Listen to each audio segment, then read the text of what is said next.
Charlando con el Rabino, un espacio de la comunidad judía Semá Sefarad de Madrid, un lugar para resolver dudas y ampliar conocimientos. Bienvenidos.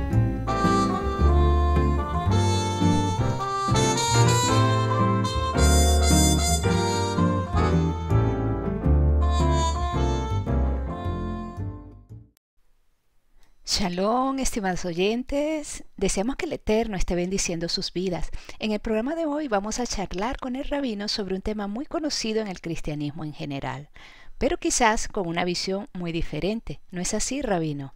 Shalom, shalom. Intentaré ser lo más sencillo, claro y comprensible, pero siempre con una devoción profunda por la verdad. Muy bien, Rabino. Daremos entonces comienzo a nuestra entrevista de hoy. Dentro de las doctrinas fundamentales del cristianismo nos encontramos con la gracia. Y es una doctrina común a todas las corrientes cristianas. ¿Es entonces la gracia una doctrina tan importante en el cristianismo? Esta cuestión requiere una introducción sobre el contexto histórico para poder entender la respuesta lo mejor posible.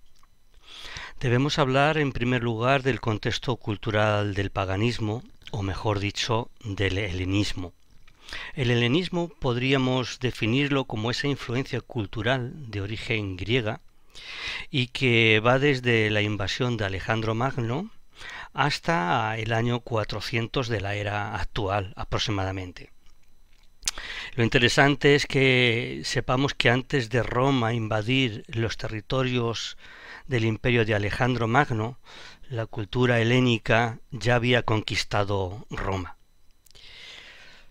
El helenismo había extendido conceptos por el mundo occidental y esos conceptos y esas palabras, pues por ejemplo nos encontramos a la palabra nomos, que ya hemos hablado de ella, logos, hades y por supuesto la que hoy nos trae a este programa, que es lo que conocemos nosotros como gracia.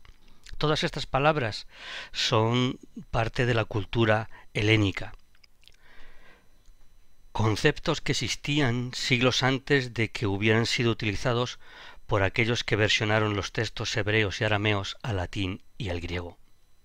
Mucho se habla de conversiones y de conversos, pero deberíamos entender y tener muy claro que cuando aquellos romanos, griegos, egipcios, africanos se convertían a lo que hoy se denomina cristianismo, ellos conocían todos estos términos y los manejaban a diario. Eran parte de sus discursos filosóficos, de la retórica que ellos utilizaban, que conocían, y todo esto podemos descubrirlo fácilmente. Quiero nombrar tres personajes históricos muy importantes en el nacimiento, en el surgimiento del cristianismo. El primero fue Tertuliano de Cartago, que fue el que, por ejemplo, utilizó la primera vez la palabra Trinidad para referirse a la divinidad dentro de esa nueva corriente religiosa del Imperio Romano llamada cristianismo. También quiero referirme a Ambrosio de Milán, quien defendió el derecho a quemar sinagogas, algo que hasta el día de hoy se sigue haciendo, y que fue el mentor de Agustín de Hipona. Y por último, Agustín de Hipona, llamado el Doctor de la Gracia, y que fue el presidente de los concilios que canonizaron el Nuevo Testamento. Por lo tanto, la gracia no es una doctrina judía, sino griega. No es un concepto revelado por Adonai, sino introducido por los llamados padres de la Iglesia. No fue Saulo de Tarso el arquitecto del cristianismo, sino estos padres, y en lugar preeminente, Agustín de Hipona. Él nació en el 354. Bueno, pues con 33 años fue bautizado en Milán por el obispo Ambrosio, del que hemos hablado anteriormente. En el 391 viajó a Hipona y fue ordenado sacerdote, con solo 4 años de converso, y se le consagró como obispo en el 395, 8 años después de convertido. Participó en los concilios regionales del Tercer Concilio de Hipona, como he dicho, en el 393, y en el Tercer Concilio de Cartago en el 397 y en el Cuarto de Cartago en el 419. Y en los dos últimos como presidente, en los cuales se sancionó definitivamente el canon bíblico que había sido establecido por el Papa Dámaso I en el 382. Agustín fue un claro ejemplo del cambio que se logró con la adopción de un conjunto de creencias y de valores.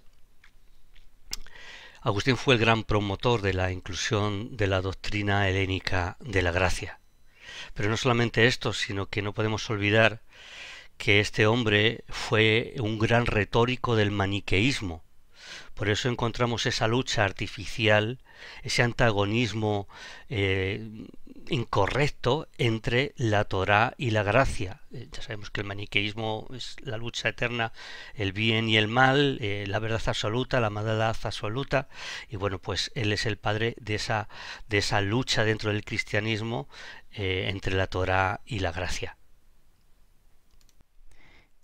Muy bien, Rabino, muy interesante todo lo que es la parte histórica, ¿no? De todas estas personas que de una u otra forma tuvieron influencia, ¿no? En esta doctrina.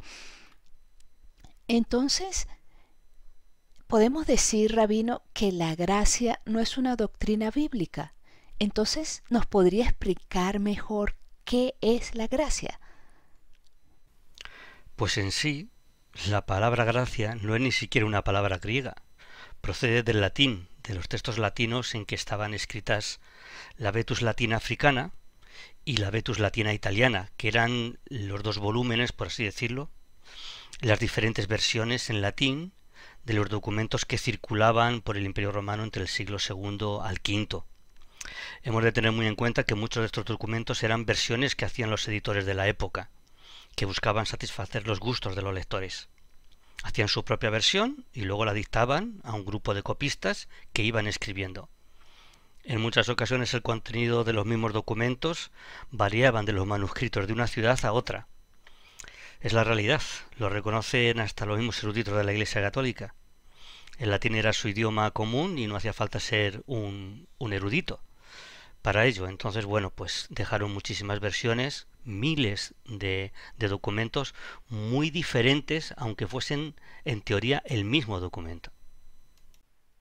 Impresionante, Rabino. Ya que ha mencionado el helenismo, ¿podría explicarnos más cómo es esta doctrina? El término gracia significa benevolencia, favor o beneficio que se recibe sin ningún tipo de merecimiento. La gracia del Eterno, la gracia de Dios, es el don del Eterno que eleva a lo sobrenatural a la criatura racional, a la criatura humana, y por tanto la hace suya y partícipe de su vida. La gracia del Eterno no se refiere única y exclusivamente al perdón del Eterno, sino también a la salvación del hombre, enseñando al hombre a rechazar los deseos mundanos y a rechazar los actos impuros. Por tanto, la gracia es fundamental para alcanzar la salvación. La gracia de Dios es una virtud por la cual Dios puede dar algo sin nada a cambio, ya que para alcanzar la misma, es decir, la gracia, el hombre no puede hacer nada por sí mismo. Como vemos, esta doctrina, esta definición de gracia, es exactamente la misma que se utiliza en el cristianismo, y esta definición no está en la Biblia. ¿De acuerdo? Es exactamente la misma. En esta filosofía, el mundo es malvado y está regido por la Eimarmene, una diosa de la mitología griega, que es la personificación del destino, en su sentido de sucesión ordenada de las cosas y de las causas, ¿no? Todo lo de aquí abajo, todo lo de este mundo que nos rodea, el hombre mismo es malvado. Solo su alma, que está ligada a su cuerpo, es capaz, en función de su razón, de su intelecto, de elevarse al verdadero Dios hipercósmico. El hombre, por lo tanto, no es capaz de salvarse por la sola fuerza de su razón, sino en función de algo extraño a él, a una especie de don o de gracia divina, totalmente arbitraria. El problema del destino llamó la atención de los griegos mucho antes de que existiera el estoicismo. Los antiguos lo concebían como una fuerza cósmica superior a la voluntad de los dioses. Los estoicos hicieron del concepto del destino la piedra angular de todo su sistema ético. Eimarmene significa lo que está encadenado. De estos conceptos heredó el protestantismo la doctrina de la predestinación, que es abiertamente contraria a la palabra del Eterno. Nuevamente sorprendente, Rabino, todo esto que nos está contando. Bueno, entiendo que sea sorprendente, pero no es algo nuevo. Todos los historiadores, los eruditos, los maestros, catedráticos, estudiosos del cristianismo saben de la dependencia del cristianismo de la filosofía griega y que se encuentra por todas las partes del Nuevo Testamento. Es algo muy conocido. Entonces, ¿el contenido de las cartas está modificado o falseado o hay algo que podamos decir que es original? Si tenemos en cuenta el hallazgo de palabras y doctrinas en el Nuevo Testamento que nunca fueron parte del judaísmo ni de su idioma, alguien tendrá que haberlas añadido, lógicamente. Los que escribieron aquellos documentos eran judíos, con una religión, en concreto, con el judaísmo de aquella época, de hace 2000 años. Culturas y formas de vida judías. En cambio, términos como Hades, Nomos, Logos, la famosa palabra Cristo, gracia, que es de la que estamos hablando hoy, eran parte del paganismo que les rodeaba, no de ellos. Ellos no utilizaban esta terminología, era parte del mundo griego que les rodeaba. Lo que podemos descubrir de una manera sencilla es esa intención de modificar el contenido de los documentos, con traducciones deficientes o falseadas. Voy a poner un ejemplo claro. La llamada fiesta de Pentecostés. ¿Existe en la palabra del Eterno, en la Torá, una fiesta llamada Pentecostés? La respuesta es clara, no. Pentecostés significa 50. No es el nombre de la fiesta. Si la traducción hubiese sido veraz, recogería, cuando llegó el día 50, eso es lo que recogería, pero no el día de Pentecostés. La fiesta que aparece en el texto se denomina Bikurín, llamada en la teología farisea que nos ha llegado hasta ahora a través del Talmud, Shavuot, que significa simplemente semanas. Pero es la fiesta de las primicias, es la fiesta de Bikurín. Para llegar a esta festividad había que contar desde el Sabbat siguiente a la cena de Pesaj, y había que contar 7 semanas completas, hasta que llegaba el día 50, que siempre debía de caer en el primer día de la semana. Por eso, en aquel día 50, Jerusalén estaba llena de judíos de todas las partes del mundo conocido, porque era una de las fiestas de peregrinación a Jerusalén. Por tanto, nos encontramos una vez más, porque son muchísimas, que el texto fue cambiado, mal traducido, intentando quitar todo vestigio del judaísmo que tenían y que practicaban aquellos creyentes en Yeshua. Muy bien, Rabino, muchísimas gracias. Y de la ley, que siempre aparece como contraria a la gracia, ¿qué nos puede enseñar? Es fundamental utilizar el nombre correcto de las cosas para poder identificar su naturaleza y su propósito. Ley, el cristianismo la define en griego con la palabra nomos. Es el nomos griego. En la mitología griega, nomos aparece como daimon, que es el destino individual de cada uno, y el destino, depende de Zeus. En la filosofía griega debemos de entender que la ley, el nomos, es lo único que puede garantizar la estabilidad del Estado. A partir del siglo V, después del Mesías, es decir, en nuestra era, el término nomos tendrá dos acepciones principales. La primera es el uso o costumbre que están basados en las creencias tradicionales de lo que es bueno, de lo que es justo y lo que es verdadero. Y la segunda definición serían las leyes formuladas y aprobadas que codifican los usos y los elevan a normas respaldadas por la autoridad del Estado. En la filosofía griega, en la última obra de Platón, las leyes, se estudia el nomos como lo único que en los asuntos humanos puede garantizar la estabilidad del Estado. Sé que algunos oyentes estarán perplejos, pero aquel mundo romano nos dejó prácticas religiosas como el culto a los lares, a los manes y a los penates.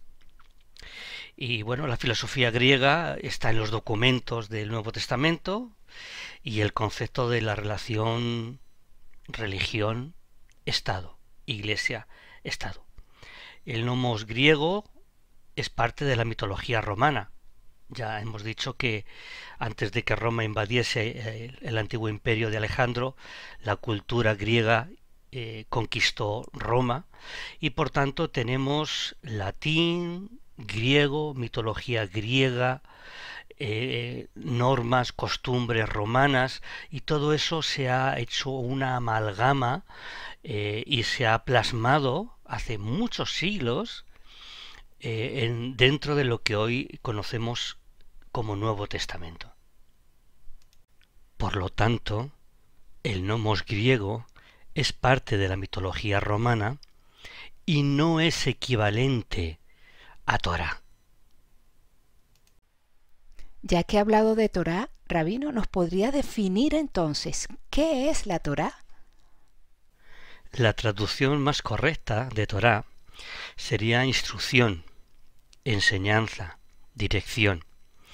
Es la palabra hebrea que se traduce al castellano por ley. Aparece más de 200 veces en el Tanaj, es decir, en la Biblia hebrea. También se utiliza de forma genérica para instrucción humana, por ejemplo, la de un padre a un hijo. Está recogido, por ejemplo, en Proverbios 4:1-2. Pero también en algo más cotidiano, como pueden ser las instrucciones de una aspiradora que nos hemos comprado.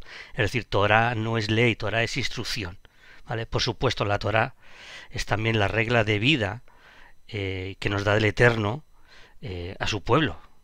Es la forma en que el Eterno quiere que vivan aquellos que se consideran que son parte de su pueblo, que son sus hijos. Vuelvo a repetirlo, es la forma en que el Eterno quiere que vivamos, no poniendo nuestra vista en la filosofía griega, sino en la palabra revelada por el Eterno en el Sinaí y dada a Mosé. Torá es instrucción de vida, es para vivirla, no es para salvarse como muchos acusan y desprestigian a la Torá, diciendo, no, es que con la Torá algunos se quieren salvar. No, bueno, eso es cuestión del fariseísmo. Pero la Torá, lo que realmente es la palabra del Eterno para todos aquellos que son sus hijos. Es más, incluso como lo he recordado en la otra entrevista hace poco, ¿no? El que dice que ama al Eterno y no guarda sus mandamientos es mentiroso. Por tanto, hay una vinculación entre el Eterno, la verdad, la Torá, ser parte del pueblo.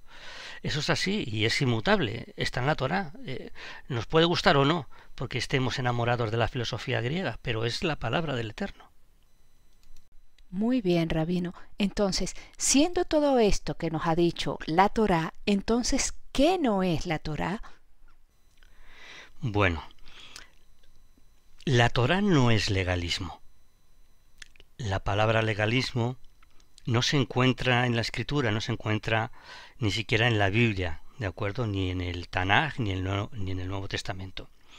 Es un término que se utiliza para describir una posición doctrinal que es una acusación típica del cristianismo, diciendo que hay un énfasis desmedido en la Torá. Algunos, en vez de llamarlo legalismo, lo llaman ser judizantes, una expresión medieval que tampoco es muy acertada, pero bueno, nos acusan a los que decimos que la Torá es eterna de legalistas. Bien, nosotros creemos algo que está escrito de una manera clara en la Torá, en el Tanaj. Creemos que la Torá es inmutable, porque el Eterno lo dijo.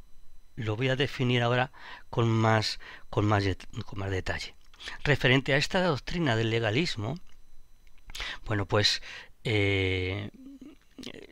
podríamos reducirlo todo a que algunos piensan que si guardan los mandamientos de la Torá de una manera fiel, rotundamente fiel, uno alcanza la salvación. Eso sería el legalismo. Eso es un error. ¿Por qué? Porque no hay nadie en el mundo que pueda cumplir la Torá al 100%. Es imposible. Solo ha habido una persona, y es el Mesías. Incluso podemos verlo en Isaías 53. Bien, nosotros ya hemos visto que el concepto de Torá es el nomos griego, pero ese nomos griego no es la Torá dada por el Eterno, porque el nomos es humano y la Torá es divina. Poco tienen que ver, nada tiene que ver el nomos griego con la Torá de Adonai. Bueno, podríamos definir el legalismo como fariseísmo, ¿de acuerdo?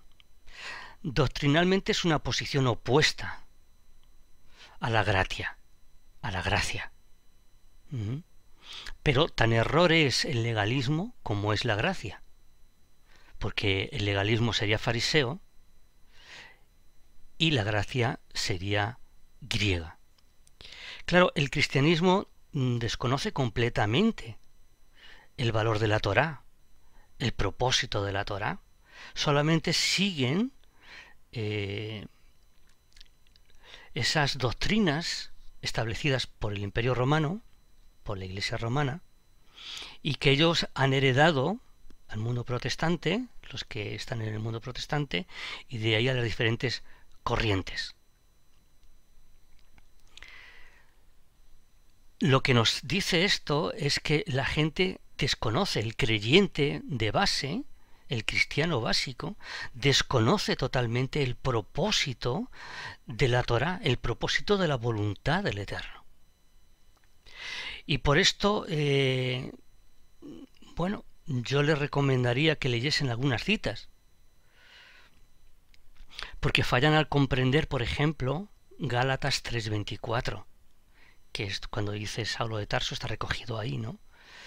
Y yo no creo que sea uno de los textos falsificados, porque nos habla realmente del propósito de la Torá, y es ser el tutor, es ser la guía, es el canal para comprender realmente el propósito del Mesías. Pero tenemos unos testimonios muy interesantes. En Deuteronomio 11, 26 y 28 nos habla de las consecuencias de la obediencia a la Torá, que es bendición, pero también de las consecuencias de la desobediencia, que es maldición. Es decir, el Eterno maldice a aquellos que se alejan de la Torá. Imaginemos a aquellos que dicen que la Torá ya no es válida. Pero tenemos un testimonio de Yeshua en Mateo 5, 17 al 20. Podríamos llegar hasta el capítulo 7, final del 7, pero bueno, nos quedamos en Mateo 5, 17, 20.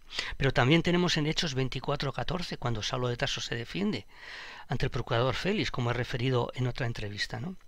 Y argumenta que él cree todo lo que dice la Torá y los profetas. O en Romanos 7, 14, que también hemos hablado de ello, cuando Saulo de Tarso dice que la ley es santa y el mandamiento justo y bueno. Es interesante este dato que voy a dar ahora. Es la palabra con la que se define la Torá. Es una palabra hebrea. Es la palabra olam. Por si alguien tiene una concordancia en Strong y lo quiere ver, es, bueno, pues la entrada 5769. Y se traduce como eternidad, siempre, sempiterno, dependiendo del contexto. En muchas Biblias, sobre todo las protestantes, suelen utilizar la expresión perpetuo, rebajando ese impacto tan profundo que tiene la palabra olam, eternidad. La Torá es eterna. Yo muchas veces pongo un ejemplo.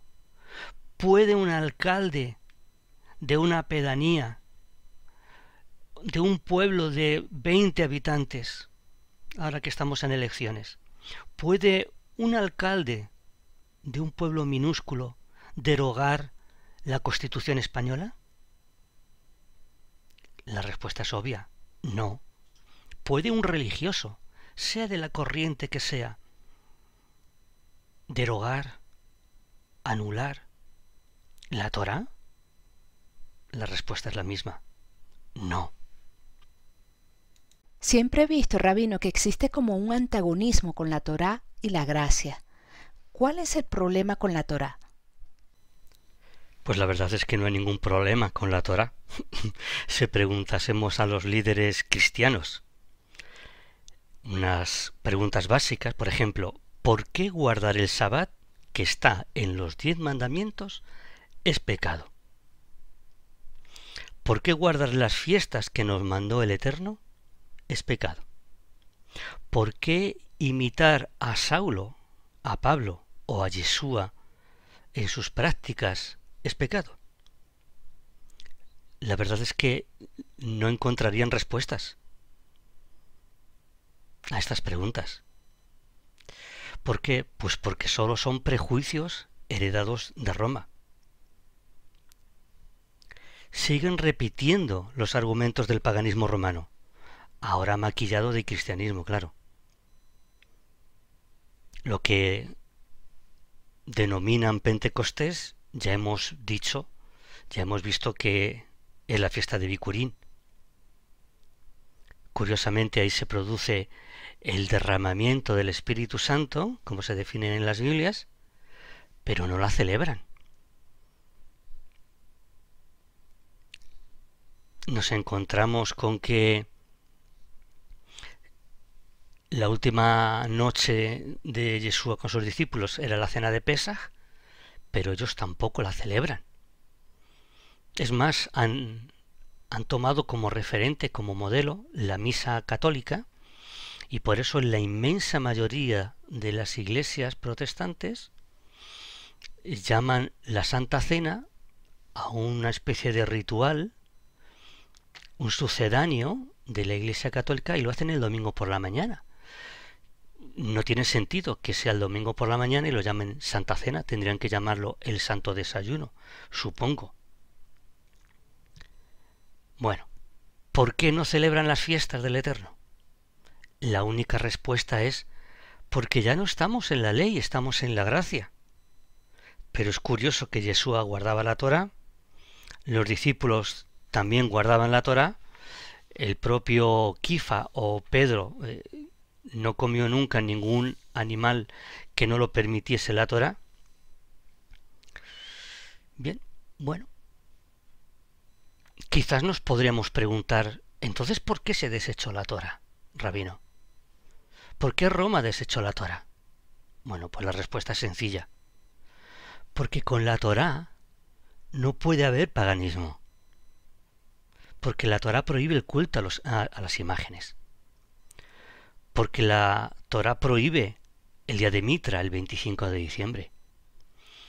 Porque la Torá prohíbe el culto a Diana de los Efesios, la Virgen María. Porque la Torá prohíbe las triadas, la Trinidad. Por eso es el énfasis tan enorme del paganismo romano en que la Torá sea derogada, en la práctica no se cumpla.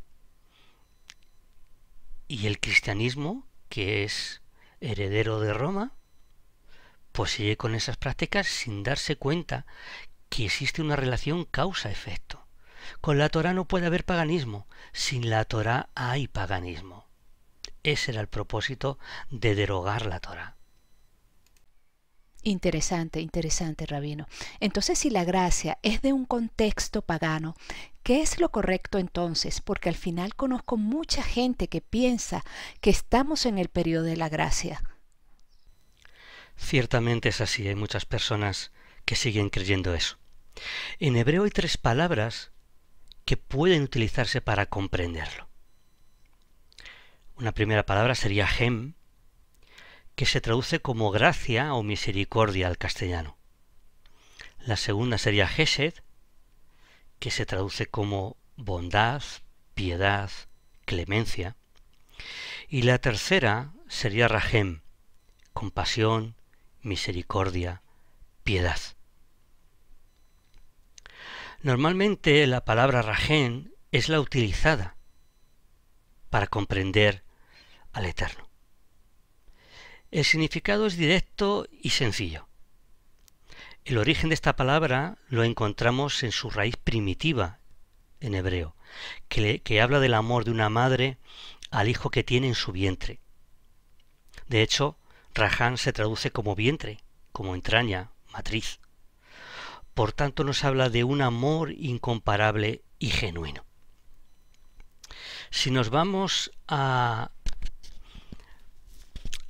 judaísmo de hace 2000 años, el que vivió y el que practicó Saulo de Tarso, podemos encontrar en Romanos 9, 15 y 16 la palabra misericordia.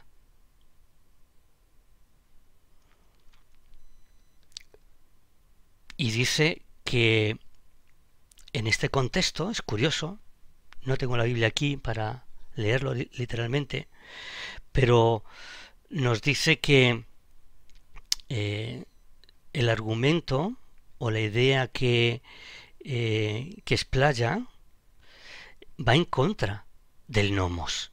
¿Nos acordamos del nomos? Porque el texto dice que no es del que quiere ni del que corre, sino del Eterno que tiene misericordia. No la gracia, no de una manera arbitraria, sino del Eterno que tiene misericordia. Pero también en Tito 3:5 dice que no por nuestra justicia, sino por su misericordia. Y en la primera carta de Pedro 2:10 encontramos a los gentiles en el texto alcanzando misericordia. Algunos de nuestros oyentes pueden pensar ahora mismo en Efesios 2:8 que dice, porque por gracia habéis sido salvos por medio de la fe, y esto no de vosotros, es el don del Eterno. Bueno, propongo una reflexión, ¿de acuerdo? Leamos detenidamente Efesios 2:8, ¿de acuerdo? Porque por gracia sois salvos por medio de la fe, y esto no de vosotros, pues es un don de Dios. Y ahora propongo una reflexión, como he dicho. ¿La salvación es por fe? ¿Es por gracia? ¿Es por misericordia?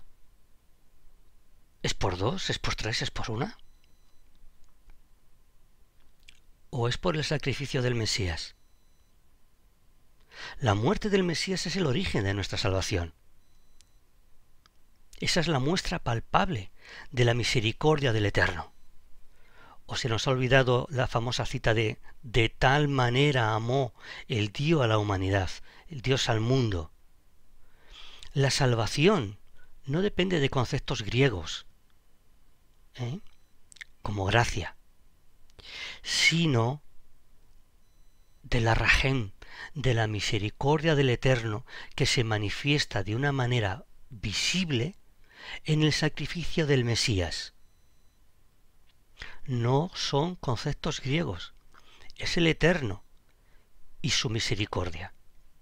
¿Son antagonistas la Torá y la rajem? ¿La Torá y la misericordia del Eterno? Es imposible. Imposible. ¿Quién es el autor de la Torá? Es Adonai, es el Eterno. ¿Quién es el que tiene de nosotros misericordia? Es Adonai, es el Eterno. ¿Quién mandó al Mesías? Adonai, el Eterno.